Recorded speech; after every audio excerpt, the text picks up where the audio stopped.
Earthly and unpredictable. And somewhere, hidden among these strange new worlds, scientists seek the greatest discoveries of all. Planets like ours, alien Earths. 35 seconds. Let's go. Storage tank press closed. March 6, 2009. 22 seconds. Later, GN2 pressure go.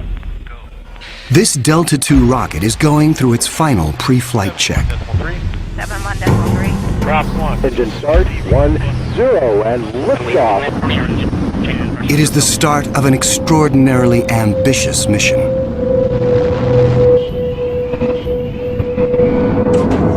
The Kepler Space Observatory is hunting for planets like Earth within a region of 100,000 stars.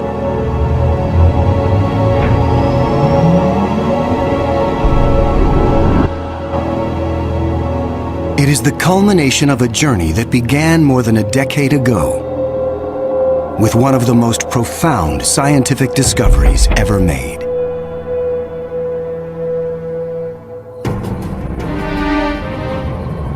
In 1995.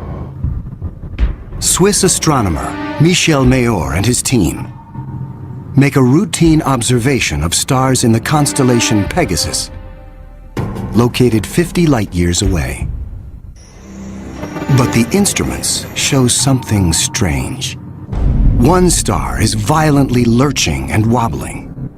What we discovered, it's one of these stars have a velocity changing with time. What is powerful enough to disturb a star the size of our sun? Mayor offers a radical answer: a planet. But no one has ever seen a planet around another sun-like star. Problem in detecting planets around other stars is that as a planet orbits a nearby star, that planet gets lost because of its feeble light in the glare of the very bright star. In spite of the odds, Mayor relies on his data and is convinced the wobbles are caused by the gravitational pull of an orbiting planet. When I read this claim from Michel Mayor, I was very skeptical. There had been many false claims of the first planet ever discovered around another star, and I thought to myself, oh boy, here we go again.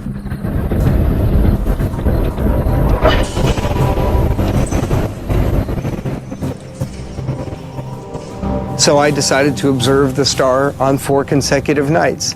And stunningly, the star was shown to wobble exactly as Michel Mayor had said. Michel Mayor and his teammate Didier Queloz announce their discovery. It rocks the scientific community. They had found for the first time reproducible, confirmable evidence of the existence of a planet around a sun-like star.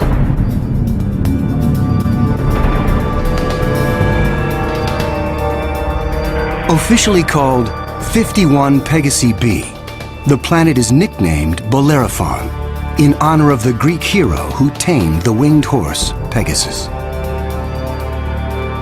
It is a planet that breaks all the rules. Bellerophon roasts in the blazing starlight at temperatures of roughly 1,800 degrees Fahrenheit.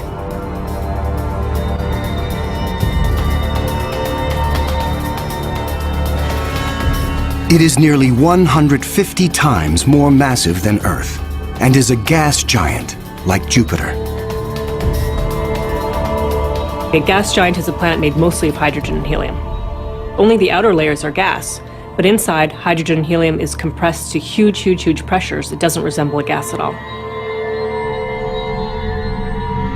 Unlike anything found in our solar system, this is an entirely new class of planet, what scientists call a hot Jupiter. If you go to Hawaii and see the lava flow there, that's how hot a hot Jupiter is. It's very, very hot. The Earth is a comfortable 93 million miles away from the Sun. These hot Jupiters are roughly 100 times closer, and so the amount of sunlight that they get is 10,000 times larger. If this represents a star, and this a hot Jupiter is 3 to 4 stellar diameters away from the star.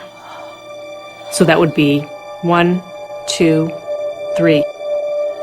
This is how close a hot Jupiter would be to its star. Hot Jupiters are tidally locked. They present the same face to the star at all times, just like the moon does to Earth. It's going to be permanent daylight on one side and permanent nighttime on the back.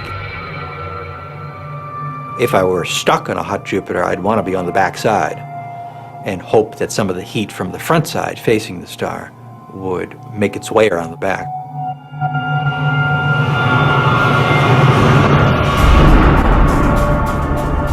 The variations in temperature make Bellerophon's atmosphere extremely windy.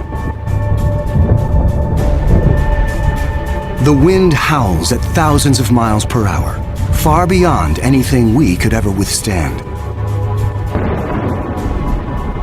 The heat blast guarantees water vapor cannot exist. But that doesn't mean there is no rain. It's far too hot for water liquid clouds to form here. But instead, these clouds would be made out of iron. Iron vapor can exist at temperatures much higher than water. And because of that, things could get a little messy.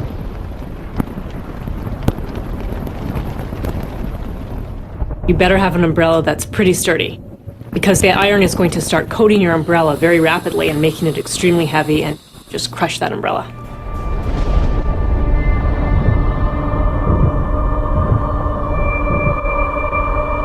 The sky overhead is filled with dancing curtains of color. Charged particles from the nearby star make auroras far more extreme than the northern lights on Earth. There is something even more unique about this newly discovered world. Bellerophon orbits its sun in a blistering 4.2 days. No self-respecting planet goes around a star in 4.2 days. None of the planets in our solar system take such a short amount of time.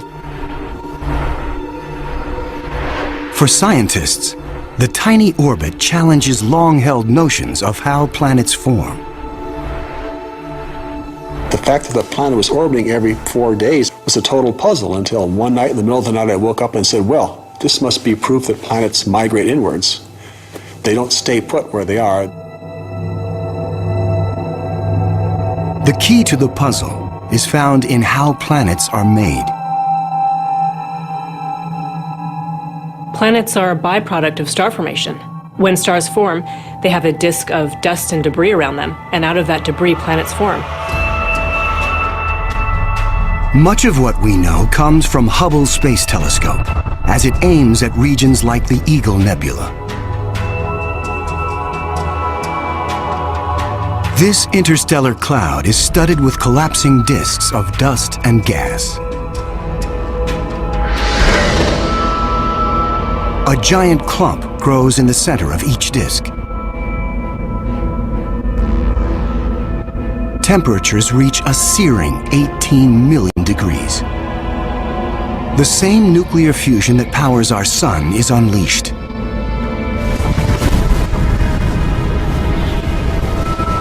The star is born.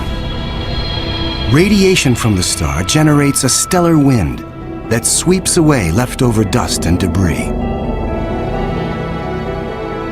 Some of the dust survives and remains in orbit around the newborn star. Over millions of years, the dust sticks together, forming knots that grow into asteroids, and the asteroids grow into planets.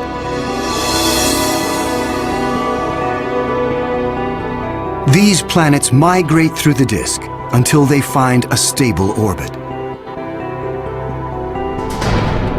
This is why Bellerophon is so close to its parent star. But one newly discovered world has found its stable orbit in a place no planet should ever go. 2001. Hubble Space Telescope is directed to an obscure star some 150 light-years away from Earth, in the constellation of Pegasus. This is the same region where Bellerophon was found 6 years earlier. Hubble is tracking another hot Jupiter, discovered by astronomer Jeff Marcy. But this one is different from Bellerophon. You've probably heard of the planet HD 209458b. It's a terrible name. A terrible name for a terrible place. HD 209458b has been dubbed by some as Osiris, after the Egyptian god of the dead. Osiris is over 200 times more massive than Earth. It has migrated perilously close to its sun, at a mere 4 million miles from the blazing solar surface. Osiris broils in a planetary hell. The average daily temperature on Osiris is over 2,000 degrees. Forget global warming. This is global frying, and it causes Osiris to lose an estimated 550,000 tons of air every second. There's a leak of gas, a steady stream of hydrogen and helium, and that's making a big, huge cloud all around the planet. Its atmosphere is bleeding into space. Scientists speculate that a colossal trail of gas spirals behind the planet for thousands of miles. Osiris presents an unprecedented opportunity for astronomers. Using Hubble, they analyze the alien planet's bloated atmosphere. This is the absolutely first time where we could tell what is the composition of the atmosphere of an extrasolar planet.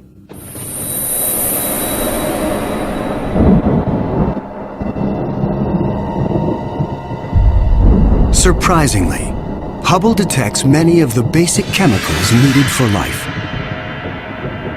Sodium, carbon, hydrogen, and oxygen. But Osiris is far too hot for life as we know it. There may be other forms of life, however, that thrive on higher temperatures. But there's no solid surface as we know it on a hot Jupiter. So this life would have to be just tiny little microbes floating around on aerosols. And on our own Earth, we have life that floats around in our atmosphere. But that life didn't start there. So life almost certainly would not exist on hot Jupiters. Astronomers have discovered many hot Jupiters since Bellerophon was found in 1995. But conditions on these worlds rule them out as places where the drama of life can unfold.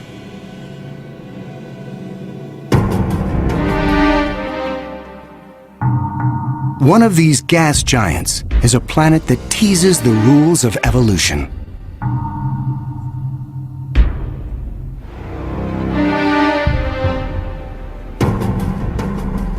Astronomer Jeff Marcy discovers something shocking about a planet orbiting a star called 16 Cygnus b, located some 70 light-years away in the constellation of Cygnus, the Swan.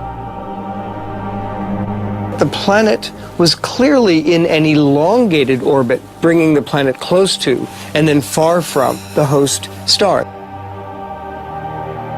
And this, of course, defied our expectations based on our own solar system, where all of the planets go around our sun in nearly circular orbits like phonograph grooves in a record.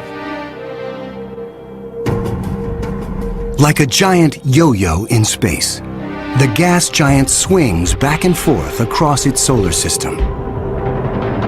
That is like the Earth swooping 25 million miles closer to the sun, then slinging past Mars, all the way out towards Jupiter every year.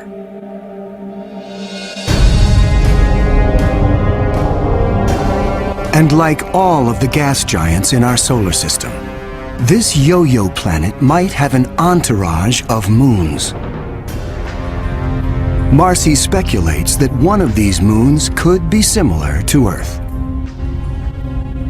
And here's where the interesting story begins. Imagine a rocky moon with lakes, oceans, maybe streams and waterfalls on the surface.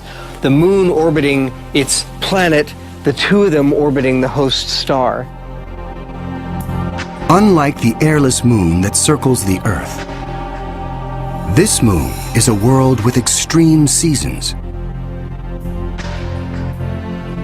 On Earth, the seasons are caused by the tilt of our planet.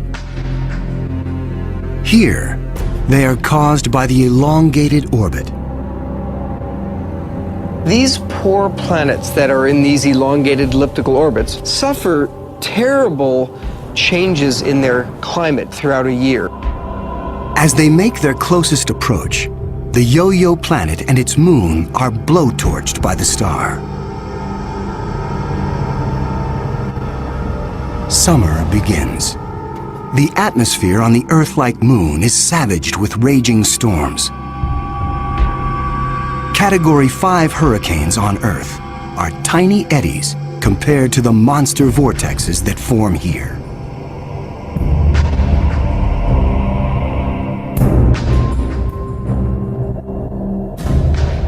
The clouds thicken as the water evaporates.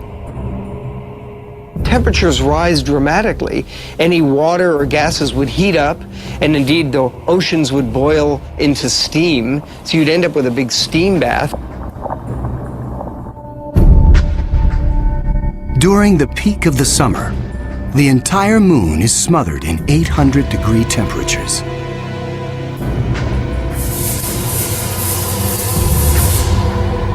This is the closest approach to the star. During its 26-month orbit, the summer season is barely 2 months long. But what a season! The planet and its moon swing away from the furnace of the star. Temperatures fall to ranges we would find temperate and comfortable.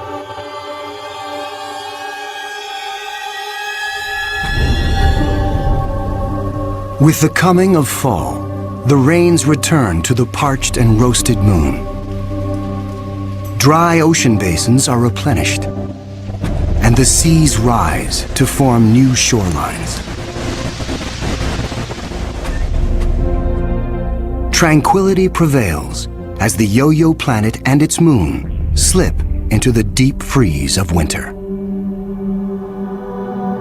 Now, over 200 million miles from the star, the daytime sky is dark. Temperatures hover around 260 degrees below. Winters are long, lasting 17 months. With the coming of spring, the sun looms large in the skies over this hapless moon as the ice cracks and melts violently. Huge icebergs calve into a stormy and fast-rising ocean.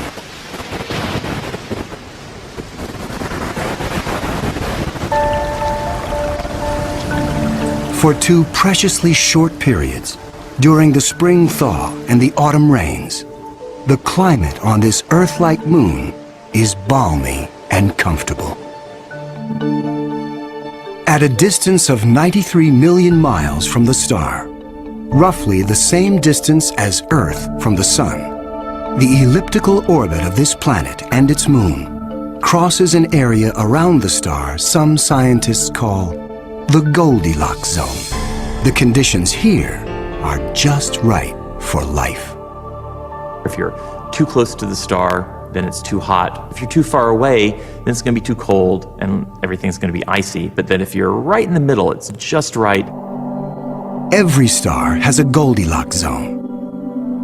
Where that zone is depends on the size and temperature of the star. In our solar system, Venus marks the inner boundary and Mars the outer boundary. Earth and its abundance of life is right in the middle. The Yo-Yo planet passes through the Goldilocks zone twice a year. For 3.5 months during the spring as it races inbound, and again in the fall for 3.5 months as it hurtles back into the colder reaches of space. Could life survive the conditions outside the Goldilocks zone? There could be life forms that are smart enough to hibernate, as do animals on the Earth during the winter season. If this sounds fantastic, I offer you the tidal zones on the Earth. On the tidal zones, life proliferates, of course, near the seashore, and they do so despite tides. The water coming in, covering many of the life forms, the water going out at low tide, and yet those species survive perfectly well. The strange cycle of the Yo-Yo planet's orbit creates fleeting conditions suitable for life, but also for death. Some alien planets are even more bizarre. Imagine a world that has no star to orbit. Scientists speculate that our galaxy is teeming with rogue planets, adrift in the murky lanes of interstellar space. These are orphaned worlds, planets that are booted from their solar systems by the chaos of planetary migration. Astronomers call such worlds planemos. Planemos are planets without a star. They're just drifting through the galaxy indefinitely. What massive force would it take to kick a planet out of the solar system? When a young star forms with a contingent of planets around it, many of those planets gravitationally interact with each other. They yank on each other, slingshot each other, so that one of them is ejected from the planetary system, voted off the island, if you will. If you were, unfortunately, a resident on a planet that was kicked out by a collision or a near collision with another large object, you'd probably rapidly move out of the habitable zone. There are hundreds of billions of these lost, wayward, poor, wandering planets out in our Milky Way galaxy with no parent star to warm them up. Cold, dark, quiet. Because planemos have no sun, they are worlds without days or years. They keep vigil through an eternal night. Planemos are solitary wanderers, sentinels of the galaxy. Just because it's out there drifting in space doesn't mean a planemo is dead. If the planemo is a rocky world, it could well have life on it. A small rocky planemo without an atmosphere will slumber in extreme cold, far colder than the coldest winter day on our own South Pole. But a planemo large enough to retain an atmosphere traps the heat generated when the planet was first formed. It is the ultimate greenhouse effect. The heat and energy comes from the molten core deep inside the lonely planet. If the planemo is a gas giant like Jupiter, it may have a system of moons. The gravitational pull between the planemo and its moons creates friction, causing the interior of the moons to stay warm.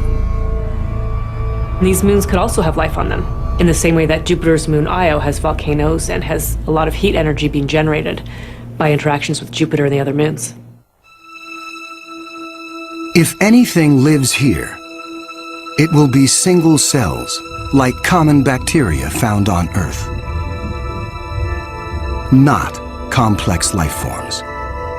Without a sun to provide photosynthesis, these tiny organisms derive their energy from the chemistry in the soil of the planemo. or its moon. On Earth, there are similar conditions. Colonies of bacteria are found deep within mine shafts in South Africa. They have no access to oxygen nor light and survive entirely on the chemicals they make from the surrounding dirt.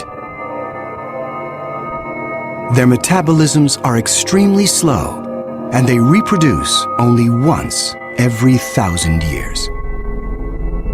If life dwells on a sunless planemo, it could be organisms like them, marooned when their planet was young.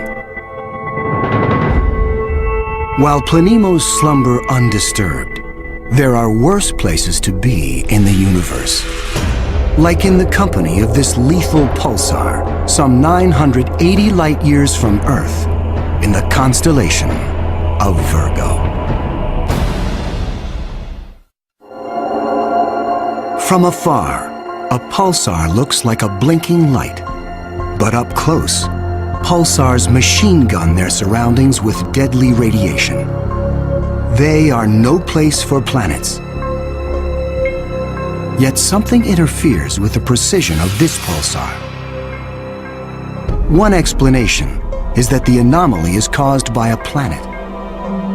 But many astronomers are skeptical that planets orbiting a pulsar can exist. The reason that's a problem is because pulsars are formed in these incredible explosions. When a red giant star explodes, a titanic fireball known as a supernova unleashes as much energy in 1 minute as our sun generates in its lifetime. When a star goes supernova, the shockwave is so immense it's hard to imagine any planet surviving that. When the cosmic dust clears, all that remains is the crushed core of the red giant, pulsing in the heart of an expanding debris field.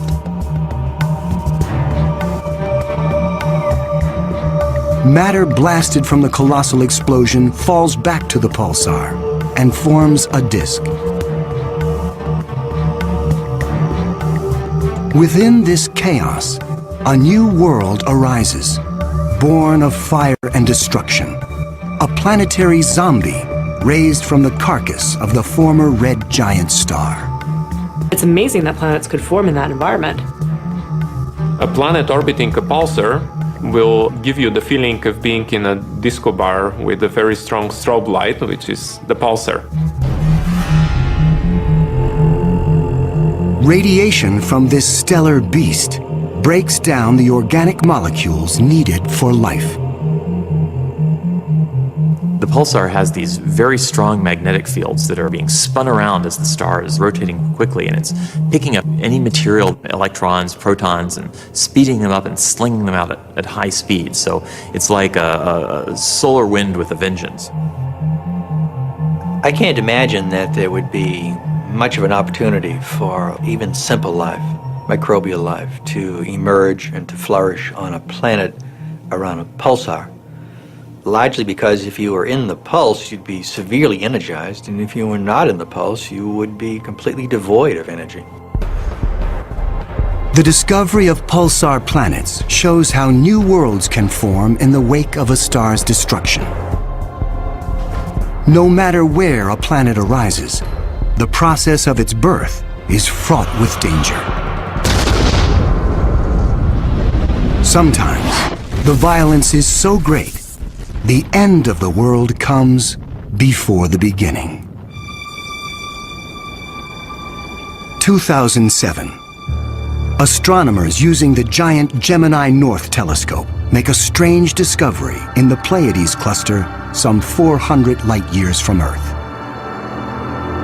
A star known only by its catalog number, HD 23514, is surrounded by a giant donut-shaped cloud of dust and gas. The star in the middle of the donut shape is about 100 million years old. A cosmic toddler in astronomical terms. Our sun is 45 times older. The conditions are perfect for planets to form. But spectral analysis finds something strange. The dust is utterly pulverized. Typically, a newborn star is surrounded by fledgling planets. Planets form around the young star in a protoplanetary disk of gas and dust. And then these planets go on their merry way orbiting the star, not realizing that they're in an orbit that's too close to another planet. Millions of years ago, two primordial planets orbiting HD 23514 are spinning toward doom. As the two worlds close in, tidal forces torque each planet from spheres to egg shapes.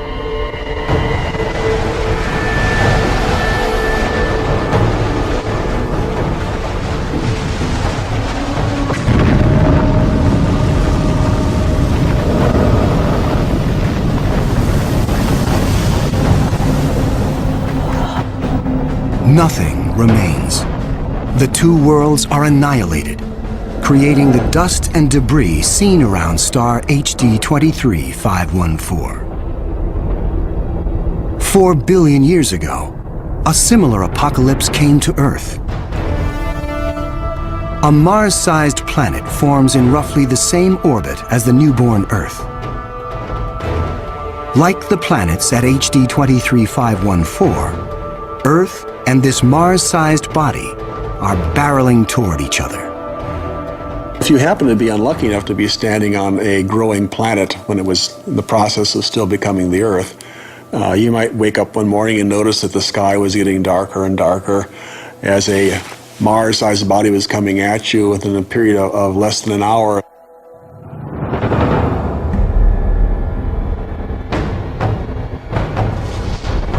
And when it hits, the shock wave is felt all over the planet, scouring the surface of the Earth. The collision obliterates one side of the planet. Molten rock sprays out into space. The entire globe is peppered by meteors and noxious vapor. It would actually make hell look like a Bahamas vacation.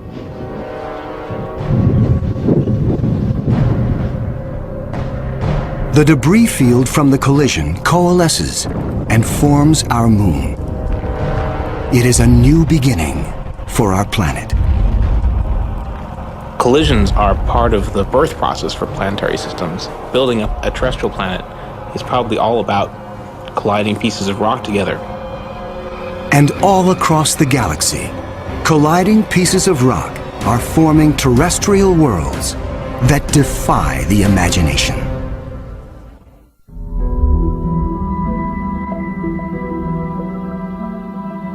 There is a new planet out there, a planet we were not aware of existing before. It is not just one planet. It is a new type of planet. Earth on steroids. I like to call them super-Earths. They're just like the Earth, except bigger, up to about 10 times the mass of the Earth. One family that the super-Earths resemble, just like our own Earth, continents, oceans. Some of them may be very dry, like Mars. And then another family that we call water worlds or ocean planets that are completely covered with water. Welcome to Gliese 581c.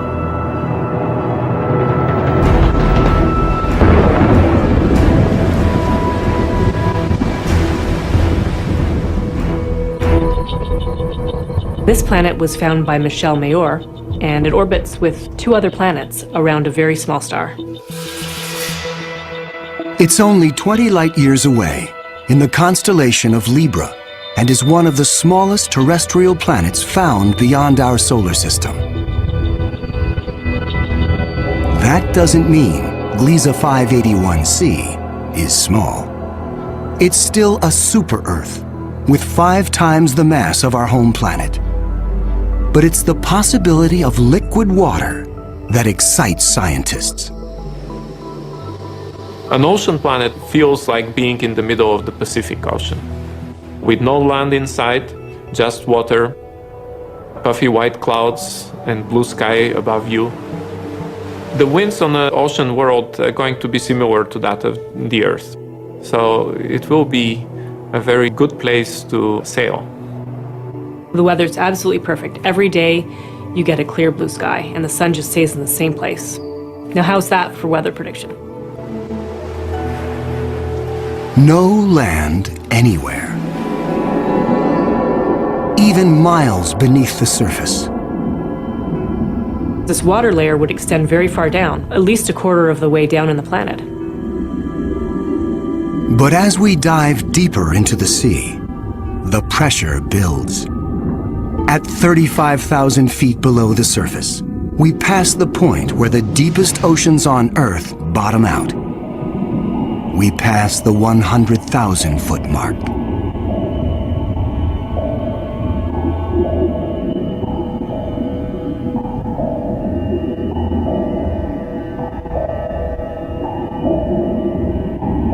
The pressure is so great, water itself begins to take on surprising new forms. At a depth of 10 times the greatest ocean depth on Earth, we reach the bottom. When you have a large amount of water, then at the bottom of an ocean, you will form very high pressure in excess of 1 million atmospheres. And that pressure will compress the liquid water, that is the ocean, into a state which we call ice 7.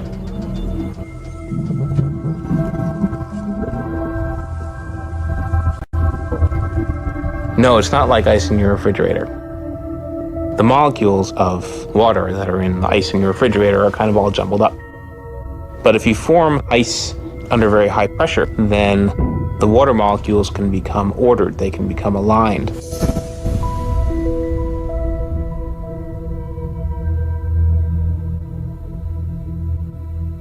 I can show you a crystal that is a very good analog to ice 7. This is halite, also known commonly as rock salt. Ice 7 may exist within our own solar system. Europa, a moon of Jupiter, could possibly have a mantle of liquid water surrounded by a thick, icy crust. The pressure from the crust is so great that Ice 7 might exist deep within these uncharted seas. If we scale up and thaw out Europa, it could be a water world similar to Gliese 581c. One could imagine that life could emerge on a water world. After all, water is essential to life on Earth. Everywhere on Earth where there is water, there is life. You cannot find a sterile drop of water on Earth unless you put it in the microwave yourself. On this water world, there could be bacteria or any kind of life in the ocean itself. But not all of the super-Earths are water worlds teeming with life. When we talk about super-Earths, we talked about two major families of mostly rocky with some water and mostly water with an endless ocean. But one has to add to those a third family of probably very rare super-Earths and Earth-like planets, which are called carbon planets. A carbon planet is unlike anything we've ever seen anywhere. A place with an alien chemistry, but loaded with very earthly treasures. Throughout our galaxy, there are planets barren and poor and inhospitable. But science is on the trail of a new type of planet, an entire world of treasure. In our own solar system, in our sun and in all the stars nearby, there's always more oxygen than carbon. But if we think of a place in the universe where there's more carbon than oxygen, then planet formation is very different. Spectral analysis shows carbon to be far more plentiful, 26,000 light years away near the center of our galaxy. Planets that form here may contain a rich abundance of carbon. The morning sky on a carbon world would be anything but crystal clear and blue. I'm picturing a yellow haze with black clouds of soot.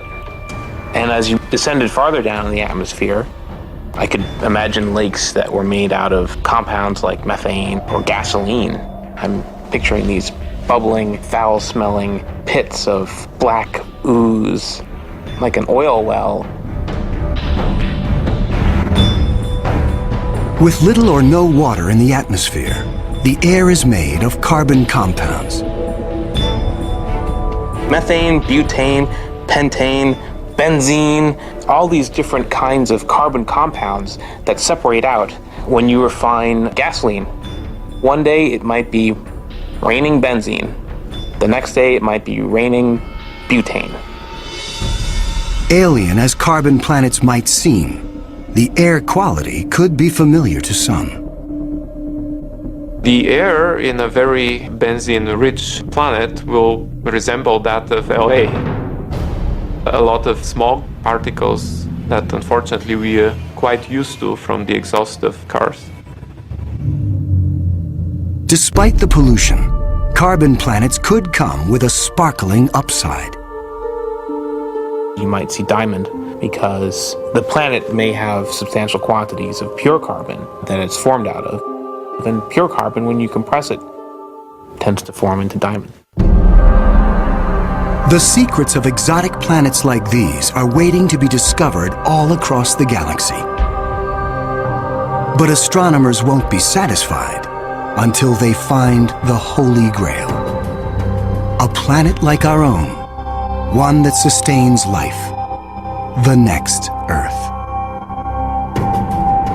People always ask me, do I think we're going to find another planet like Earth? And I answer, absolutely. Every star probably has planets roughly the same size as our Earth. We think that essentially every star has several Earth mass or super Earth mass planets. So if you have, say, 200 billion stars in the galaxy, that may mean there are 400 billion Earths in the galaxy or more. 400 billion Earths. The Kepler Space Observatory is the first instrument capable of finding one of these planets.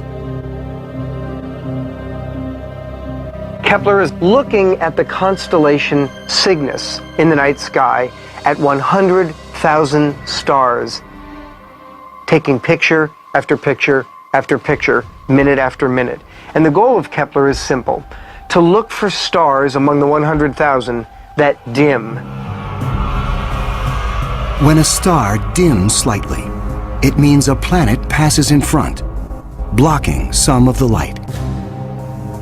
How long the star dims and how much light gets blocked will tell scientists about the size of the planet and the distance from its sun. A good analogy for this is looking for the dip in the light that you would see from a searchlight if a small moth flew across the searchlight. And so it's a really tiny dip in the light as the planet transits.